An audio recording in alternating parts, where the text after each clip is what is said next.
भगवान पर जल चढ़ा रहे हो। हाँ, एक बात जरूर है, बेलपत्र का सेवन रोज रोज ना करते हुए जब शरीर में कष्ट हो तब तक। कभी कभी ऐसा होता है कि बेलपत्र खाने से मुख में छार जैसा हो जाता है, कभी कभी ऐसा होता है बेलपत्र खाने से स्वाद नहीं आ पाता है। क्यों? बेलपत्र कभी कभी खाने से बेलपत्र के मुख में कभी कभी छाला भी उत्पन्न हो जाते हैं। घबराना नहीं है। अगर बेलपत्र को चबाकर नहीं खा सकते तो बेलपत्र को पीस कर उसकी गोली बनाकर पानी से निकल जाए। पर बेलपत्र का सेवन शुगर, बीपी, थायराइड आदि आदि जितनी भी बीमारियां होती हैं उसमें फायदेमंद है। घबराना नहीं है हमको कि हमने बेलपत्र खाई और हमारा मुंह छाड़ हो गया, मैंने बेलपत्र खाई और मेरे को स्वाद नहीं आया, या मेरा बेलपत्र खाया तो मुख में छाले। ना, भगवान शंकर की कभी कभी खाई।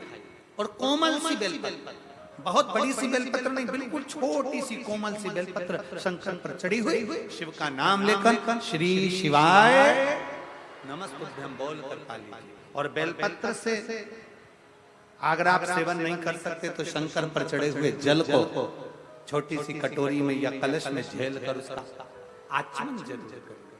शिव प्राप्त भगवान शंकर की अविरल भक्ति जरूर प्राप्त, शंकर की अविरल भक्ति जरूर प्राप्त। और शंभो शायद ने कह दिया, अरे राम जी, आपने रावण को मारा, आपने कुंभकर्ण को मारा, आपने मेघनाथ को मारा, आपने ब्राह्मणों की हत्या करी है, इसलिए आपके माथे पर ब्रह्म हत्या लगी, आपके मस्तक पर ब्रह्म हत्या लगी, आपके माथे पर ब्रह्म हत्या लगी है। राम जी,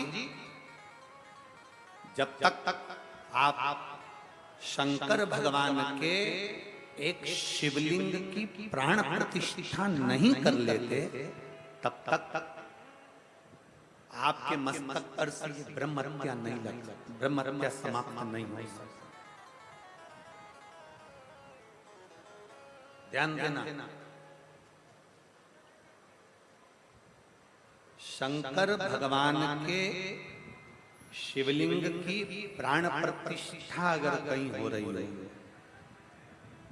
भगवान शंकर के मंदिर की प्राण प्रतिष्ठा अगर हो रही हो, तुम कुछ भी ना दे पाओ, मान लो प्राण प्रतिष्ठा में तुम्हारा 1 रुपया भी ना लगा हो, कोई बात नहीं। और शिव महापुराण की कथा कहती है कि उस प्राण प्रतिष्ठा में एक बार अपने मोहल्ले में, अपने नगर में, अपने कॉलोनी में अगर शंकर की प्राण प्रतिष्ठा हो रही हो, 5 दिन, 3 दिन, 2 दिन, 1 दिन अगर प्रतिष्ठा हो रही हो, तो एक बार कुछ दे पाओ ना दे पाओ, उस प्राण प्रतिष्ठा में एक बेलपत्री, एक बेलपत्र और एक धतूरा शंकर भगवान की उस प्राण प्रतिष्ठा में जरूर देगा। एक बेलपत्र और एक धतूरा। धतूरा जानते हो सब लोग? जम के तो बोलो, जानते हो ना? कांटे कांटे होते हैं।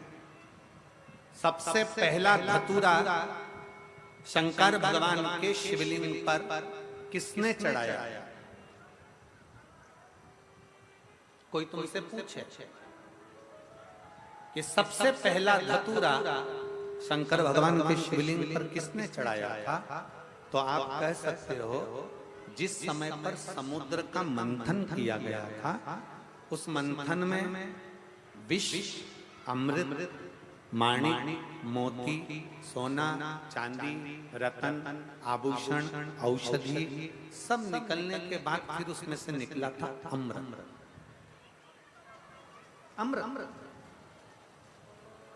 अमृत जो निकला, उस अमृत को देवता असुर दोनों को बिठाकर भगवान नारायण ने मोहिनी स्वरूप धारण कर उस अमृत को बांटा। अमृत राहु ने पी लिया। चंद्र सूर्य के कहने पर राहु का शीश कटा, ऊपर का भाग राहु, नीचे का भाग केतु बन गए। राहु केतु ने इतना उपद्रव मचा दिया, राहु केतु ने इतना उपद्रव कर दिया, इतना उपद्रव कर दिया कि चारों तरफ हाहाकार मच गई। तब श्री हनुमान जी महाराज को मालूम पड़ा, भगवान शंकर को मालूम पड़ा। शिव जी ने कहा चिंता मत करो, इस राहु को मैं दंड दूंगा। और जैसे ही राहु के लिए त्रिशूल उठाया, इतनी देर में राहु भागता भागता भगवान शंकर के पास पहुंच गया। शिव जी को प्रणाम करा। शंकर तो नेत्र बंद कर बैठे थे। राहु के पास में देने के लिए क्या है? असुर राक्षस प्रवृत्ति का था, क्या दूं? असुर प्रवृत्ति वाले ने कभी किसी को फूल दिया हो तो बात दूसरी है, असुर प्रवृत्ति का व्यक्ति किसी के लिए अच्छा बोला हो तो बात दूसरी है। पर राहु असुर प्रवृत्ति का होने के साथ, क्रोधीला होने के साथ उसने सोचा मैं भगवान को क्या दूं, तो फूल की जगह वो राहु एक धतूरा तोड़ कर ले गया और भगवान शंकर को चढ़ा दिया। शिव जी इतने प्रसन्न हुए, राहु से कहा मांग तुझे क्या चाहिए? राहु कहता है मुझे देवता मार देंगे, आप कृपा करो। शंकर भगवान ने राहु से कहा तू भी मेरी जटा में जाकर विराजमान हो जा। राहु शिव की जटा में जाकर विराजमान हो गया। इतनी देर में केतु आ गया, बृहस्पति आ गए, बुध आ गए, शुक्र आ गए, शनि आ गए। सबने भगवान से प्रार्थना करी तो सबको भगवान शंकर ने अपनी जटा में विराजमान कर दिया। इसलिए शिव महापुराण की कथा कहती है शंकर भगवान को जब हम एक लोटा जल चढ़ाते हैं, कोई तुमसे कह दे तेरा मंगल बेकार है, कोई तुमसे कह दे तेरा शनि बेकार है, कोई तुमसे कह दे तेरा बृहस्पति बेकार है, कोई तुमसे कह दे तेरा राहु बेकार है, कोई तुमसे कह दे तेरा केतु बेकार है, कोई कहते तेरा नवग्रह बेकार है। एक काम करना, रोज अपने घर से एक लोटा जल लेकर शंकर को समर्पित करना, और प्रदोष का दिन हो और प्रदोष काल हो, एक धतूरा शंकर भगवान को समर्पित करना प्रारंभ कर दे, तेरे सारे ग्रह प्रबल हो जाए, सारे ग्रह प्रबल, सारी समस्या का हल बोल बम का नारा है। भगवान शंकर को एक धतूरा, एक लोटा जल प्रदोष के दिन, प्रदोष एक पत्र में वर्णन, शंकर भगवान ने कहा कि जब लंका पर चढ़ाई कर रहे थे तब राम जी ने बालू का शिवलिंग बनाकर भी प्रतिष्ठा करी थी। अब राम जी वापिस आ रहे हैं, फिर प्रतिष्ठा कर रहे हैं। हाँ वापिस प्रतिष्ठा, वापिस प्रतिष्ठा, ठीक है। शंकर भगवान ने उसी समय हनुमान जी महाराज को एक शिवलिंग दे दिया, ये शिवलिंग ले जाओ और ये शिवलिंग ले जाकर प्रतिष्ठित कर। शंकर भगवान का शिवलिंग लेकर हनुमान जी महाराज जैसे ही गंधमादन पर्वत पर पहुंचे,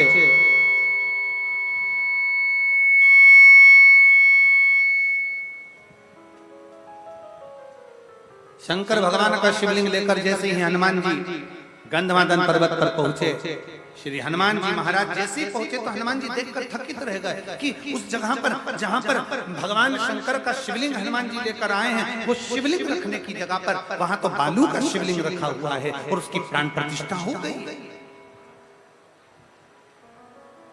उसकी प्राण प्रतिष्ठा हो गई। हनुमान जी की आंखों में जल भर गया। सीताराम सरकार ने देखा, भगवान राम जी ने देखा कि हनुमान तुम रो रहे हो। सब दुनिया का हर व्यक्ति आपको रोता हुआ देख सकता है, पर केवल मेरा देव अधिदेव महादेव आपको कभी रोता हुआ नहीं देख सकता। एक पत्र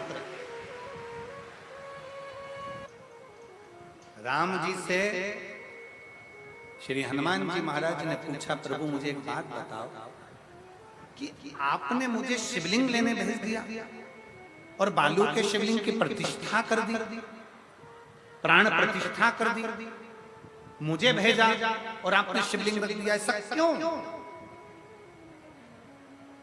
किस लिए?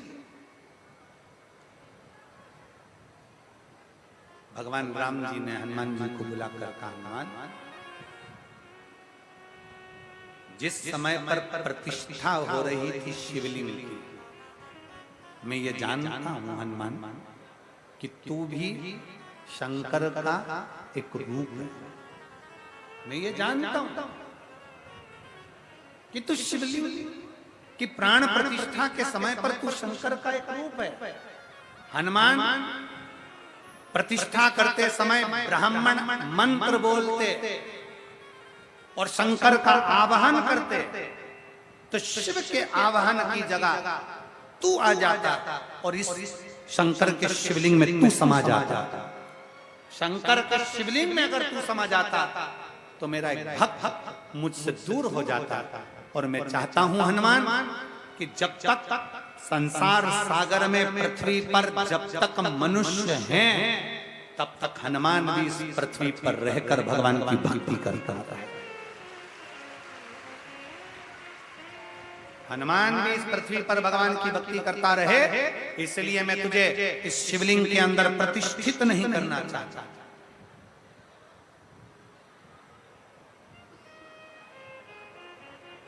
इस शिवलिंग के अंदर मैं तेरी प्रतिष्ठा नहीं करना चाहता था, इसलिए मैंने तुझे शिवलिंग लेने भेज दिया था। हनुमान, अगर तुझे लगता है कि ये बालू का शिवलिंग हटाकर मेरा शिवलिंग रखा जाए तो तू रख सकता है। हनुमान जी के मन में अहंकार आ गया, थोड़ी सी अभिमतता हनुमान जी के मन में आई। हनुमान जी ने मन में सोचा, मेरे गदा के बल पर तो पूरी दुनिया कांपती है, इस शिवलिंग को मैं अभी हटा देता हूँ। बालू रेत का तो है। बालू रेत के शिवलिंग को हनुमान जी ने अपने एक हाथ से हटाना चाहा, शिवलिंग नहीं हिला। दूसरे हाथ से हटाना चाहा, शिवलिंग नहीं हिला। तब हनुमान जी ने दोनों हाथों से शिवलिंग को पकड़कर खींचा, शिवलिंग नहीं हिला। थोड़ी देर हनुमान जी उस बालू रेत के शिवलिंग को उठाने में अपना पूरा बल लगाने लगे। आखिरी में गंगमादन पर्वत पर हनुमान जी पीछे गिर गए। तब राम जी ने हनुमान जी को उठाया, कहा, हनुमान क्या चाहते हो? हनुमान जी कहते हैं, ये शिवलिंग हिल नहीं सकता, मुझे अपनी वीरता का अहंकार था। मैं समझ नहीं पाया कि शंकर का अगर मिट्टी का शिवलिंग है, शंकर का पारद का शिवलिंग है, शंकर का लकड़ी का शिवलिंग है, शंकर का स्फटिक का शिवलिंग है, शंकर का पाषाण का शिवलिंग है, चाहे शंकर भगवान का चांदी, सोना, तांबा, पीतल जिसका भी शिवलिंग है, शंकर भगवान का चाहे बालू रेत का शिवलिंग है, अगर उसकी पूजन हो रही है तो उसमें शिव विराजमान हो जाता है, उसे कोई हिला नहीं पाता। उसमें शंकर का है, कोई कहता है पीतल का है, कोई कहता है चांदी का है, कोई कहता है स्फटिक का है, कोई कहता है इसका है, कोई कहता है उसका है।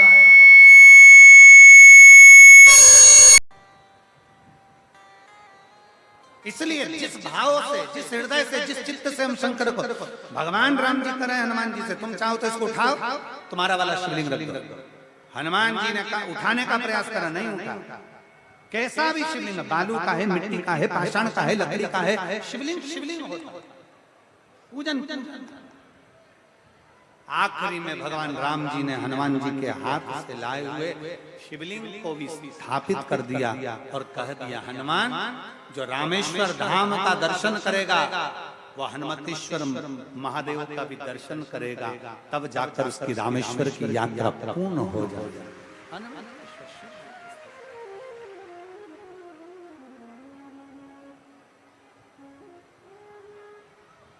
दिल से भाव, घर के शिवलिंग के सामने हो, चाहे अपनी कॉलोनी, अपनी सोसाइटी, अपने नगर, अपने गांव के शिवलिंग के सामने हो, दिल से झोली पसार कर जब मांगा जाता है तो शिव देता जाता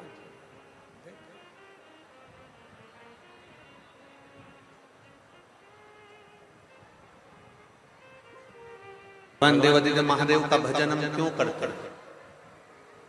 शिव की चौखट तक हम क्यों जाते हैं?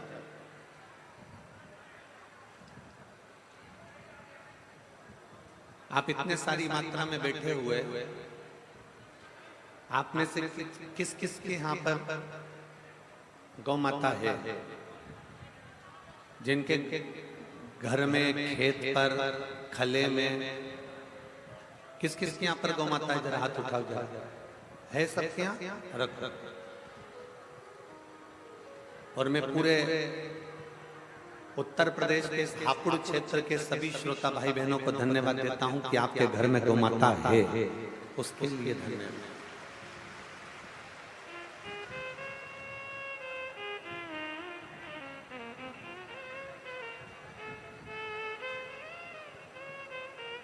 मैं संपूर्ण उत्तर प्रदेश वासियों को धन्यवाद देता हूं कि आप अपने घर में कम से कम गौ माता की सेवा तो कर रहे हो, गौ सेवा में तल्लीन तो हो।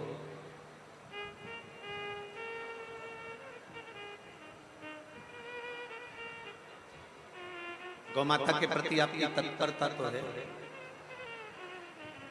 और होना चाहिए।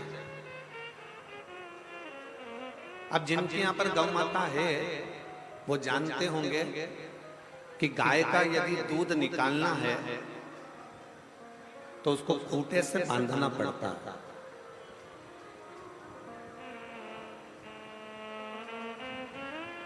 गौ माता का अगर दूध निकालना है तो उसको खूंटे से बांधना पड़ेगा। बोलो सही है कि गलत? जम के बोलो जरा, जम जम। सही है?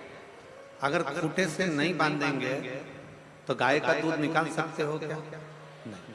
वो चलेगी, फिरेगी, जाएगी, आएगी, इधर उधर भ्रमण करेगी तो हम उसका दूध निकालना ही है। हम उसका दूध नहीं निकालते। हमने गौ माता को खूंटे से बांध दिया, खूंटे से बांधा, फिर हमने उसका दूध निकाला। अब आपने देखा होगा कभी कभी खूंटा जो होता है ना वो ढीला हो जाता है, तो आप एक हथौड़ा लेकर, पत्थर लेकर उस खूंटे को ठोक।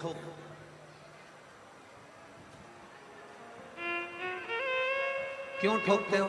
कि वो ढीला हो गया, वो ढीलापन आ गया उसमें, तो वो खूंटा उतार जाएगा, वो खूंटा निकल जाएगा, इसलिए उसको अपने पत्थर से आपने उसको हथौड़े से। हम किस कारण से प्रयागराज की इस पवित्र भूमि पर पहुंचते हैं? क्यों? क्योंकि वहां 3 कार्य होते हैं। पहला, पवित्र नदियों का स्नान हो जाता है। दूसरा, साधु संत सन्यासी तपस्वी साधक उपासक का दर्शन हो जाता है। और तीसरा, हम भारतीयों को, हम सनातनियों को अपनी संस्कृति का ज्ञान हो जाता है कि हमारी संस्कृति हमारा धरोहर है।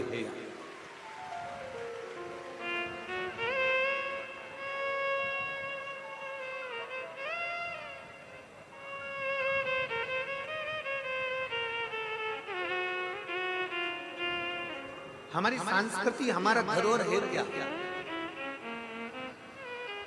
मैं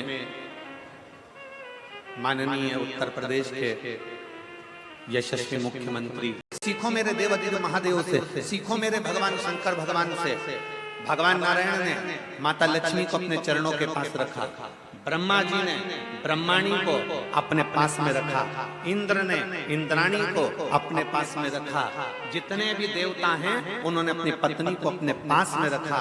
केवल एक देवाधिदेव महादेव से हैं जो अपनी पत्नी को पास में नहीं, अपनी पत्नी को अपने स्थान से ऊंचा रखते हैं और सम्मान दिलाते हैं।